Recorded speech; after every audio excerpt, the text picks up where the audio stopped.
Star Wars. More flop news as franchise suffers this embarrassment after Solo. Just when you thought it was safe to go back into the turd-infested waters.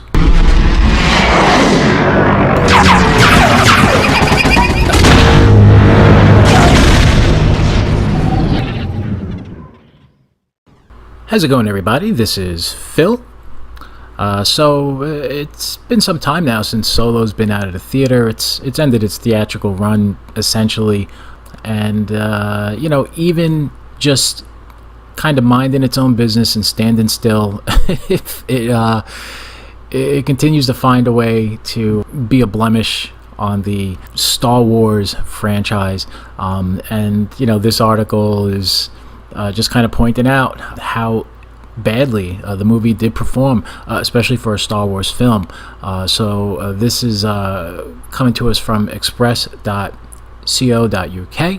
and the author here is Sean Kitchener, and not the usual that I end up reading, which is Stefan Kyriazis, which means that hopefully there will be minimal edits, spelling mistakes, grammatical errors that I'll have to try to fight my way through to get to the end of this article.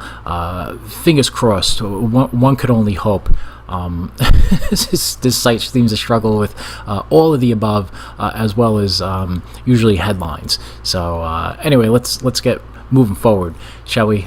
Star Wars hasn't had the smoothest couple of years. With multiple director changes, fan backlashes, stars being abused, and disappointing box office receipts. Yeah, this is it. It's been a one thing after another. It's coming to a full culmination now. Once Episode 9 has concluded, the slate will be wiped clean, and we can start moving forward. Jon Favreau comes out with his live-action show on the streaming service, and we'll also get the Clone Wars. But Episode 9 will mark the end of this era once and for all. And hopefully this type of nonsense will be in our rearview mirror, and we'll be able to move forward as a fan community, and the franchise itself will be able to move forward and start building itself back up to the level of quality that we once came to expect with anything bearing the Star Wars name, brand, moniker, whatever you want to call it. Brighter days lie ahead. At least that's what we're all hoping. That's certainly what I hope. So let's see here. It says, whilst one of the biggest franchises in Hollywood history, it's been a bumpy period in a galaxy far, far away. And now, the latest movie, Solo, has suffered another minor blow. The film was reviewed reasonably well, but poor marketing was ultimately blamed for it struggling to recover its costs in cinemas, and it fell far short of expectations. I don't know. I mean, poor marketing, if that's what they ultimately blamed it for, man, are they tone deaf, I mean, there was... we all know that a lot of fans just didn't show up. They weren't happy with The Last Jedi, and some people like to say a quadrant of fans, and if that's the case, we represent a quarter of the potential box office of Solo. Solo would have made well over $500 million. It would have made north of $500 million, which would have broke even, essentially. So breaking even is better than taking a loss. So that was a big part of why that movie failed. And a lot of people, these websites that write these articles, and all of these authors, they completely disregard what the fans' turnout or lack thereof, the effect that it had on the box office in the end. So and this is one of the reasons why you don't make a Rian Johnson trilogy, because the man is such a liability, and the fans have only become more and more emboldened, and they've found each other and they've come together, even more so than with Solo. So you're looking at a section of this fan community that, again, will hurt your box office receipts, and That's why that needs to be canceled, that franchise, and just go with the D&D moving forward. And anything that regards Rian Johnson should never be followed by the name Star Wars. It's just bad business sense. So now it's been reported that The Meg, the daft shark movie starring Jason Statham that was initially predicted to be a box office disaster, has overtaken its overall lifetime gross. So The Meg has not even finished its theatrical run, and it's already beat Solo in a matter of, I guess, 3 weeks globally, whatever it is. The Meg did far better than analysts first expected, going on to become a bona fide summer smash over the last 3 weeks. Okay. In just those few weeks, it has managed to make a hefty $412.8 million in takings, which, as Digital Spy points out, is more than Solo's $392.6 million. So there you go, right there. It's already made $20 million more in just a few weeks than Solo did in its whole entire theatrical run. The Meg's success can mainly be attributed to a strong performance internationally. Only 25% of its haul is said to come from the USA, while in China it's had more than $140 million. That's a huge take in China, and this is why Disney is desperate to crack that Chinese market. You see, we all kind of see through the inclusion of the character Rose Tico, which was specifically cast a certain way, and now we have Rose teaming up with Neon Nub to double down on the Asian in episode 9 to once again try to crack that Asian market. And it's a big deal. Disney wants to put the asses in the seat as far as Star Wars is concerned in the Chinese market, because the Chinese will turn out and they will line your pockets. Not to mention shark fin soup is a huge thing in China, so it stands to reason that a shark movie would do well over there. They love sharks in the movies and in bowls of soup. Solo failed to catch on at all in China. However, making just $410.1 million, it didn't even make $392.6 million globally. What is that number? How it? See, here we go. Just when I thought it was safe to go back to this stupid website, another dumb typo. $410.1 million in its opening frame there. That's ridiculous. Now I got to go to Box Office Mojo. All right, I got to stop this for a second. Okay, so here we are at Box Office Mojo, and we're checking Sean Kitchinger's numbers, doing some fact and number checking. Thanks, Sean, for nothing.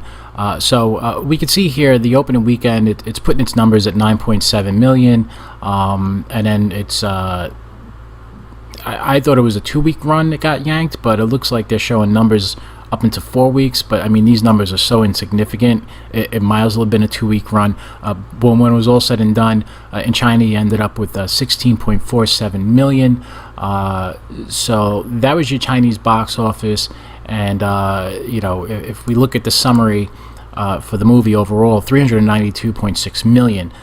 So now if we go and we check out the Meg, the foreign in China, they're up to $144 million right now in China. And if we look at the overall summary, 414 million worldwide.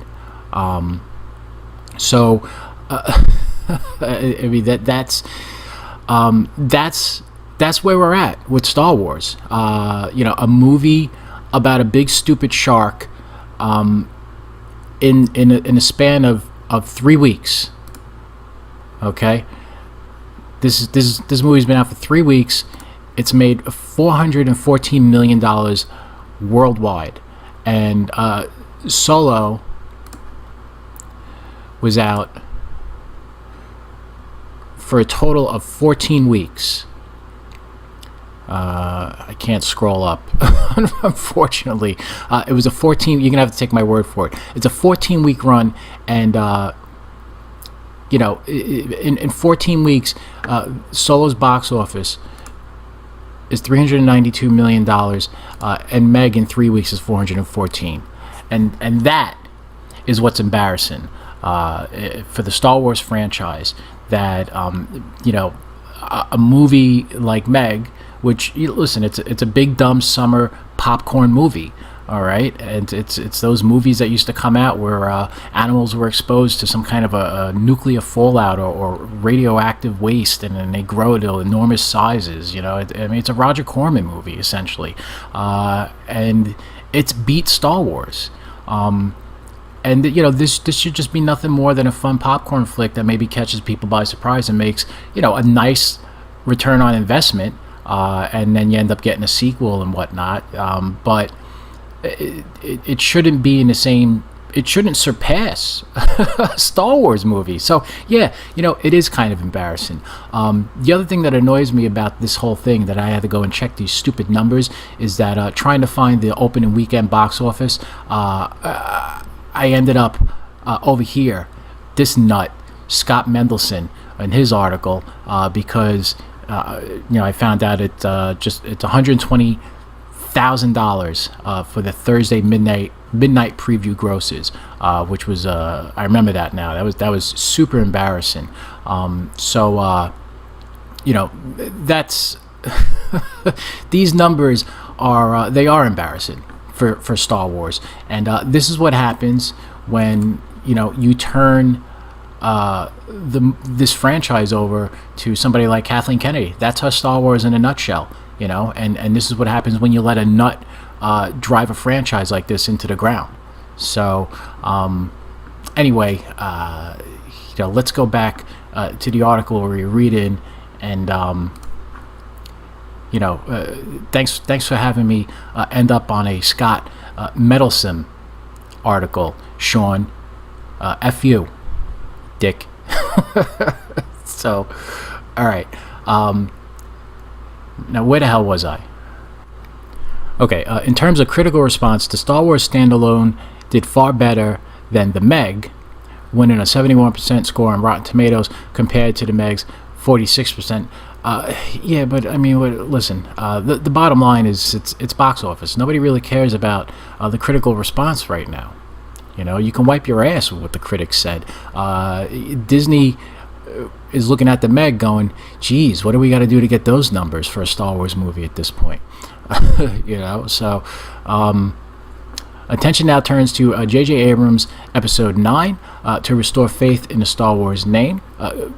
Good luck with that. In the next chapter in the main Skywalker saga, which we've pretty much all come to the point where I think we can agree that these movies are not the Skywalker saga.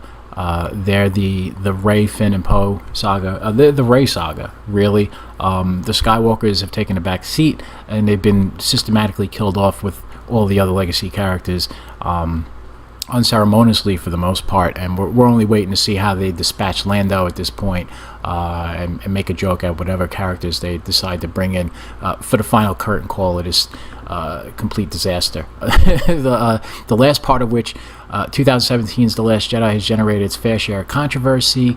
And that controversy ultimately led to Solo's dismal performance at the box office, which led us to this article being written about a shark beating its box office, its 14-week box office, in a mere 3 weeks. I guess it's the biggest shark ever, so take some comfort in that. Whatever. Fans' reaction to Rian Johnson's film were decidedly mixed. Despite strong reviews and a powerful box office performance. I've gotten into this before. That box office performance is on the heels of an impressive juggernaut box office performance by The Force Awakens. It's fool's gold. $1.3 billion. Once the word got out, that movie slowly tailed off. It dropped off dramatically, far more so than The Force Awakens, and it kind of just fizzled and limped across that $1.3 billion finish line. If the movie did what it was supposed to do, it should have easily cleared $1.5 billion. It should have found itself closer to $2 billion. And it could have did that, but the desire to subvert expectations was far greater than actually telling a story that was a continuation of what had come before it, and payoff setups from J.J. Abrams, who's now gone back and he's paying off his own setups in episode 9 that he set up in episode 7. So it's the greatest tangled mess you've ever seen. Episode 9, the title, which is not expected for some time yet, began production early this month and boasts a wealth of new characters. Again, why do we need so many characters? We got, if you go back to the original trilogy, we had the characters that pretty much took us through the whole entire 3 movies. We introduced Lando Calrissian as kind of a major character in The Empire Strikes Back, and then he became one of the core characters, but even he kind of took a back seat to Han, Luke, and Leia.